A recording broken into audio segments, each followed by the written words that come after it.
Hi, this is the second part of the tour of Latin America. So we're gonna get into South America. First, in North and South America, we find the country of Venezuela. And it is a Caribbean country in many ways. Look at those sandy white beaches, that are on the Caribbean Sea.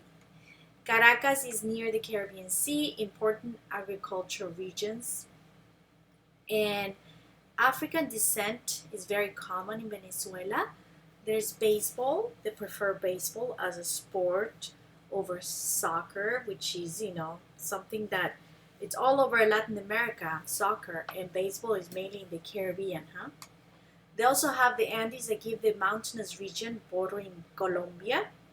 And Venezuela has rich oil-driven, prosperity, rich oil soils where they have oil, and has attracted a lot of immigrants from Colombia, creating immigration issues similar to Mexico and the U.S.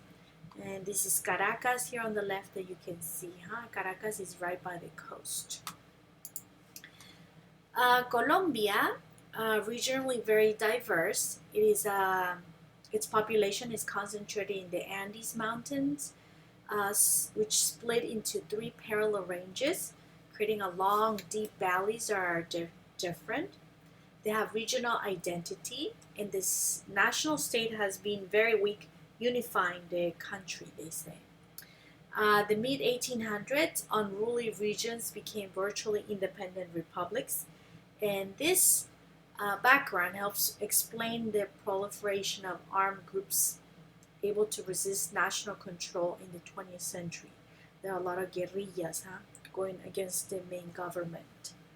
And you can see beautiful images of Colombia, the Andes, and the colorful towns that you see here in the picture. Other countries in the Andes region is Ecuador. It's an Andean country. High Andean valleys are home to the population, and the Inca language is widely spoken today. There are three parts: the highlands with Quito in the center of the country, and the Amazonian lowlands to the east, and the Pacific coastal region to the west. Okay, and you can see the beautiful Galapagos Islands that you can go visit off the Pacific coast of Ecuador. Peru, before the Spanish, it was a sprawling, Inca Empire with the capital in Cusco. And you can see here in the map, Cusco, and Lima was the capital member of the Viceroyalty of Peru, because it was on the coast and it was a port city where you could transport whatever they got from the mines in Potosi. The Pacific coastal plain is narrow desert, sand dunes, interrupted by small valleys where rivers rush to the ocean, creating a flat, fertile alluvial fans, and it's great for irrigation and agriculture. That's the system that they use, the indigenous people who live there, the Incas. The majority of the Peruvians live in the Andean highlands and that rise steeply from the coast, so it's really high above sea level. So you see all this, the middle area is the Andes region, and they call it las personas de la sierra, and then you have the coastal people, las personas de la costa. They have that division in Peru. Many speak Quechua, and the eastern lowlands of the Amazonian region that you see right here has been incorporated into the national life last. They were the last to be incorporated. So I guess you can go see the Amazons and the Inca ruins like Machu Picchu. In Bolivia, dense populations of indigenous farmers live here. The silver mines of Potosi was the richest during the colonial times, but now is one of the poorest. And the Andean highlands, they have the altiplano, the wide plateaus, really high above sea level. And the silver mines of Potosi, you can see here in the pictures. And the lowlands, where Santa Cruz de la Sierra, where I grew up, is where all the economy is really thriving today. And Bolivia has lost many international wars, including the ocean, the last piece of ocean lost to Chile. And it's a landlocked country, surrounded by Argentina, Paraguay, Brazil, Peru, and Chile. And in the 1880s, Chile took, as I say, the last piece of the Pacific Ocean, Antofagasta. And today, all the exports and imports must cross through the former territory of Bolivia with the Chilean permission. So even to this day, the Bolivians want to get that land back, and they've been asking Chile to give it back, but Chile hasn't, giving it back to Bolivia. In the southern cone, we have Chile, the longest country in South America, and is the skinniest, Long links climatic extremes. You have the desert on the northern part. You have the glaciers in the southern part. South of Santiago, it's really famous for wineries, in Chile, right here. And Valle de Maipo. Y following independence, it had a steady arrival of ships from trading nations of the North Atlantic. And Chile's prosperity has to do with the compact population center, allowed that early political stability. And Concepcion is the only one that presented a challenge in Santiago. You see Concepcion right here, So you can go see the desert of Atacama in the northern part, or you can go see the glaciers in the southern part of Patagonia Chilena. Argentina is a city and a nation. Buenos Aires is one of the most populated cities in Argentina, and greatest of all Atlantic ports. Attracted many European immigrants, as you saw in the late 1800s and early 1900s. And metropolitan Buenos Aires has half of the population of Argentina.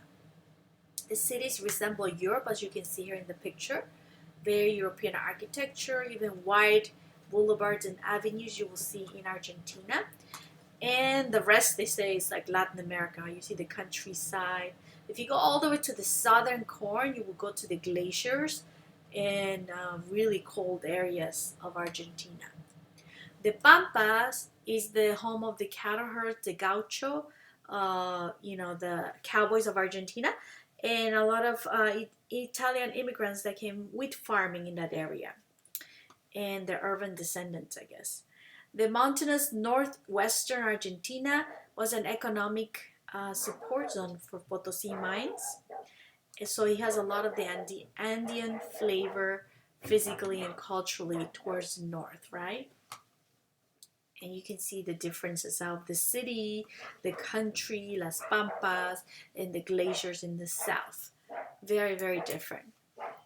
Uruguay is a tiny republic north of Buenos Aires. They call it a little bit like a mini Argentina. The capital is Montevideo. Has a natural harbor. It's kind of like a sort of miniature Buenos Aires in architecture and atmosphere, they say. Look at the architecture of Montevideo. And they also have the cattle herds watched by gauchos, which are the cowboys, just like Argentina. And currents of European immigration in the turn of the century, 20th century, is very similar to Argentina. It's an extension of Argentina, they say, and they don't like that, the Uruguayans. Paraguay has large populations of indigenous Guaraníes. And it's a land where most of the population is mestizo and speak Guarani. And this use of an indigenous language by an entire colonial society was rare in Latin America. And Paraguay is an example of that. The majority of the population of Paraguay are mestizo, and they speak Guarani. And Guarani is actually an official language of Paraguay.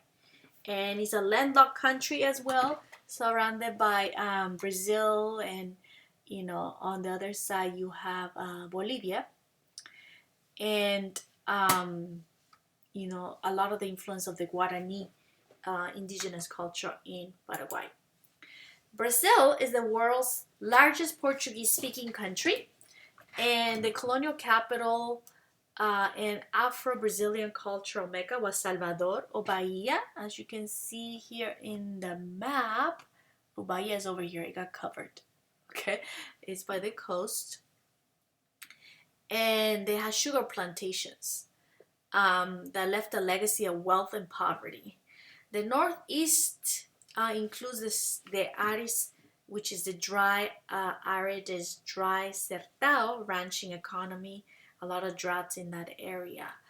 So here you can see the city of Bahia and the Sertão, which is on this section of Brazil that you find in the you know, eastern section, right, of the country. The Northwest has an economic hub during colonial Brazil. Now it is the Southeast, Sao Paulo and Rio de Janeiro. So before it was Salvador, Bahia, and now you see more south, Rio de Janeiro and Sao Paulo in the map here. Industries, best infrastructure, and attracted a lot of immigrants.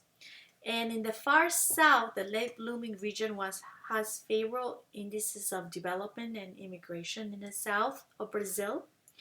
In the Amazonian north and the west, growing agribusiness is nicknamed Soylandia. I guess they produce a lot of soy in that Amazonian region, which encompasses all this green area that you see in the map. And this is a picture of Sao Paulo, very developed, the Amazons, and this is Rio de Janeiro. And that's it, you guys. I hope you learned a little bit about those countries. Okay, bye.